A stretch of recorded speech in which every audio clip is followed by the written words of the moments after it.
ہدایت کا ماخذ قرآن ہے اور اللہ کے نبی کا فرمان ہے، باقی سب اس کی ضروریات اور متعلقات ہیں۔ اور قرآن ایک حسین کلام ہے۔ جب یہ بچہ سبح للہ پڑھ رہا تھا تو مجھے قرآن کی ایک بڑی حسین چیز یاد آئی کہ گردان میں پہلے مصدر ہوتا ہے، پھر ماضی ہوتا ہے، پھر مضارع ہوتا ہے، اور پھر امر ہوتا ہے۔ ٹھیک ہے؟ ہیں؟ ٹھیک ہے نا؟ اللہ نے پہلی سورت شروع کی سبحان الذی اسری، مصدر سے، بعبدہ لیلا من المسجد الحرام الی المسجد الاقصی۔ آگے ماضی سے شروع کی سبح للہ ما فی السماوات والارض وہو العزیز، کیا کہا آگے؟ عزیز الحکیم ہے، یہ کیا ہے؟ پھر مضارع کی طرف بڑھے یسبح للہ ما فی السماوات وما فی الارض۔ اس کے بعد امر کی طرف بڑھے سبح اسم ربک الاعلی۔ سبحان، سبح، یسبح، سبح، یہ وہ حسن قرآن ہے جو ہمارے طلبہ نہیں جانتے، اس لیے قرآن پڑھ کے ان کے دلوں میں کوئی حرکت نہیں ہوتی، وہ اوپر سے گزر جاتا ہے۔ پھر ایک اور بات مجھے ابھی تلاوت میں ذہن میں آئی کہ ہر نبی نے اپنی قوم کو کہا یا قوم، وَإِلَىٰ ثَمُودَ أَخَاهُمْ صَالِحًا قَالَ يَا قَوْمِ اعْبُدُوا اللَّهَ وَإِلَىٰ هُودَ أَخَاهُمْ صَالِحًا قَالَ يَا قَوْمِ اعْبُدُوا اللَّهَ۔ موسیٰ علیہ السلام یا قوم لم تؤذوننی، ٹھیک ہے؟ لیکن عیسیٰ علیہ السلام نے کہیں بھی یا قوم نہیں فرمایا، ہمیشہ یا بنی اسرائیل فرمایا۔ یہ ابھی جو بچہ تلاوت کر رہا تھا تو میرا ادھر ذہن گیا، یا بنی اسرائیل سے خطاب کیا ہے پورے قرآن میں، یا قوم میں، کیونکہ عیسیٰ علیہ السلام کے والد کوئی نہیں ہیں، نسب باپ سے چلتا ہے، وہ بنو اسرائیل سے نہیں ہیں، وہ تو روح ہیں، من روح اللہ ہیں۔ تو یہ دیکھو قرآن کی کتنی خوبصورتی ہے کہ عیسیٰ علیہ السلام نے ایک دفعہ بھی یا قوم نہیں فرمایا، بلکہ یا بنی اسرائیل، یا بنی اسرائیل۔ تو بیٹو اللہ نے پہلا لفظ فرمایا ہے ہدن، ذالک الکتاب لا ریب فیہ ہدن للمتقین۔ کسی کتاب کے لیے ہدن للمتقین نہیں، ہدن للناس، کسی کتاب کے لیے ہدن للناس نہیں ہے۔ تو میری عادت ہے کہ تفسیریں بہت بڑی بڑی ہیں اور آج کے زمانے میں ان سے روشنی ملنی بہت ڈھونڈنا پڑتا ہے، تو اللہ مجھے توفیق دیتا ہے، میں الفاظ پہ غور کرتا ہوں، پھر ان کو لغت میں دیکھتا ہوں، اس سے کچھ سمجھ میں آ جائے تو بیان کر دیتا ہوں۔ میں نے کہا یہ خدا کا مطلب دیکھنا چاہیے، کتنے مطلب ہیں؟ تو وہ لغت میں دیکھا ایک مطلب جو بہت خوبصورت لگا، خدا سمندر میں پہاڑ کی ابھری ہوئی چوٹی کو کہتے ہیں جو دھوپ سے روشن ہو جاتی ہے۔ عرب سمندر سے ڈرتے تھے، باہری سفر بہت کم کرتے تھے، اس وقت نہ کمپاس اور نہ کمپیوٹر، رات کو ستاروں کو دیکھ کے اور دن میں انہوں نے یہ چوٹیاں مقرر کی ہوئی تھیں کہ یہ جو چوٹی ہے یہاں سے جدہ کا راستہ ہے، یہ جو چوٹی ہے یہاں سے عقبہ کا راستہ ہے، یہ جو چوٹی ہے یہاں سے یمبو کا راستہ ہے، یہ جو چوٹی ہے یہاں سے عدن کا راستہ ہے۔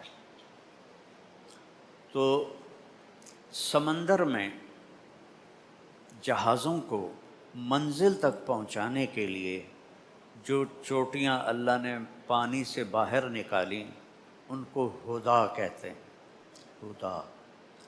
تو میرے رب نے انسانیت کے سمندر میں، ہر انسان ایک کشتی کی طرح ہے اور یہ دھرتی سمندر کی طرح ہے، اور اس میں صرف ایک چوٹی نمایاں ہے وہ ہے القرآن، ہدن للناس بھی ہے اور ہدن للمتقین بھی ہے۔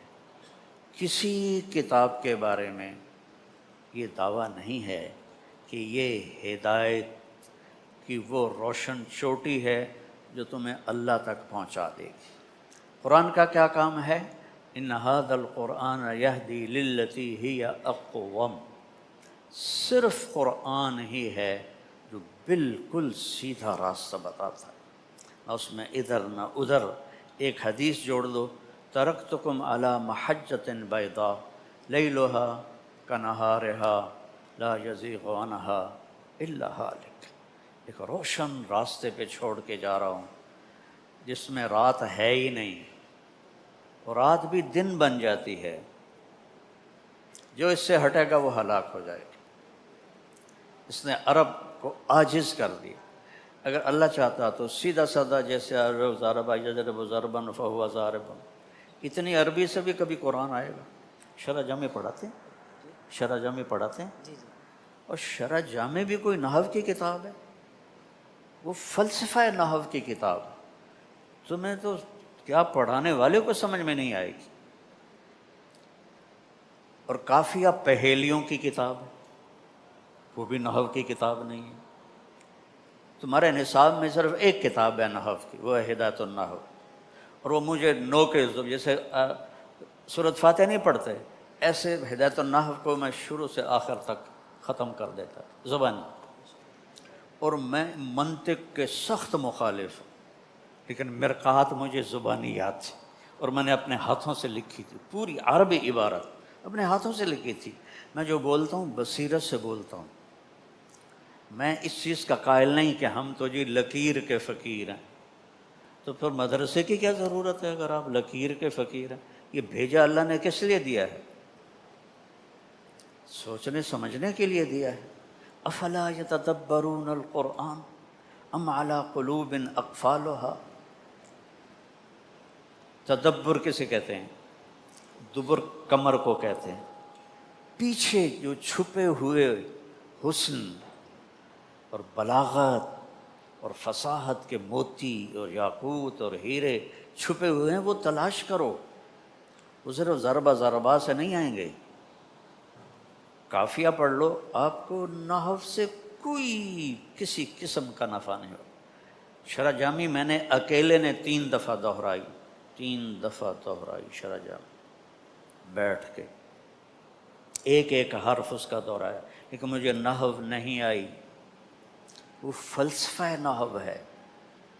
نحو کیا ہے؟ من للابتدا و الی للانتہا، نحو ختم ہو گئی۔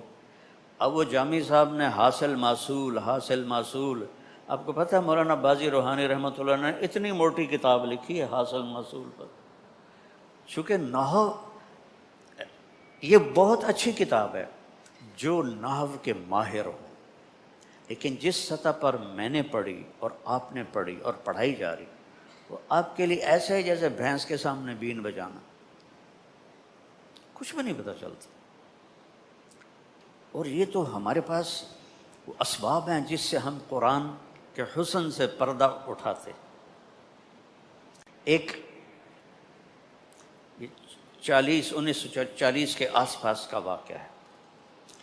مصر میں ایک بہت بڑے عالم تھے علامہ ادیب کامل، تو انگلینڈ میں ایک عربی کانفرنس تھی، وہ اس میں تشریف لے گئے۔ وہاں ایک گورا تھا پروفیسر فنکل، وہ عربی کا بہت بڑا ماہر تھا۔ تو وہ کہنے لگا شیخ ادیب، آپ جیسا عربی دان بھی کہتا ہے کہ قرآن اللہ کا کلام ہے۔ تو انہوں نے دلائل نہیں دیے، کہنے لگے میں تمہیں ایک قرآن کا مضمون بتاتا ہوں، اس پر 10 جملے تم لکھو اور 10 میں لکھوں گا، پھر میں تمہیں قرآن سے سناؤں گا کہ قرآن کیا کہتا ہے۔ کہا ٹھیک ہے، کہا لکھو جہنم بہت بڑی ہے، اس پر 10 جملے لکھو اور 10 میں بھی لکھتا ہوں۔ ٹیبل پر بیٹھ کے تو علامہ ادیب کامل رحمہ اللہ نے 10 جملے اپنے استعداد کے لکھے، فنکل نے 10 اپنے لکھے، پیپر پہ رکھ لیا، میز پہ رکھ لیا، فرمانے لگے اس سے بہتر لکھ سکتے ہو؟ اس نے کہا نہیں۔ فرمایا میں بھی نہیں لکھ سکتا، اب تمہیں قرآن سے سناؤں قرآن کیا کہتا ہے؟ میں کہا ہاں۔ کہ قرآن کہتا ہے یوم نقول لجہنم هل امتلأت وتقول هل من مزید، تو اس کا ایسے منہ کھلا ہاں یہ قرآن ہے؟ کہاں یہ قرآن ہے؟ کہ نہیں، پھر یہ اللہ ہی کا کلام ہے، انسان نہیں کہہ سکتا۔ جہنم بہت بڑی کو صرف تین لفظوں میں، اب میں تمہیں کیسے بتاؤں کہ اس میں کیا چھپا ہوا ہے؟ 3 لفظوں میں، حل من مزید، اس کی وسعت اور لامحدود ہونے کو بیان کر دیا۔ انہوں نے 10 جملے لکھے، میرے اللہ نے 3 لفظوں میں حل من مزید، اور اس کو جہنم تو بولتی نہیں ہے، وہ تو بے زبان ہے، اس کو کہتے ہیں محاکات۔ بلاغت کا یہ قاعدہ ہے محاکات، حکایت سے ہے، کسی بات کو اس طرح پیش کرنا کہ وہ تصویر بن کے سامنے آ جائے، اس کو محاکات کہتے ہیں۔ تو یہ یہاں اللہ تعالیٰ نے جو بلاغت کا قاعدہ ہے محاکات وہ استعمال کیا ہے کہ جہنم ایسے کھڑی ہوئی ہے جیسے وہ جاندار بھی ہے، اس کی زبان بھی ہے، اور وہ کہہ رہی ہے حل من مزید، حل من مزید۔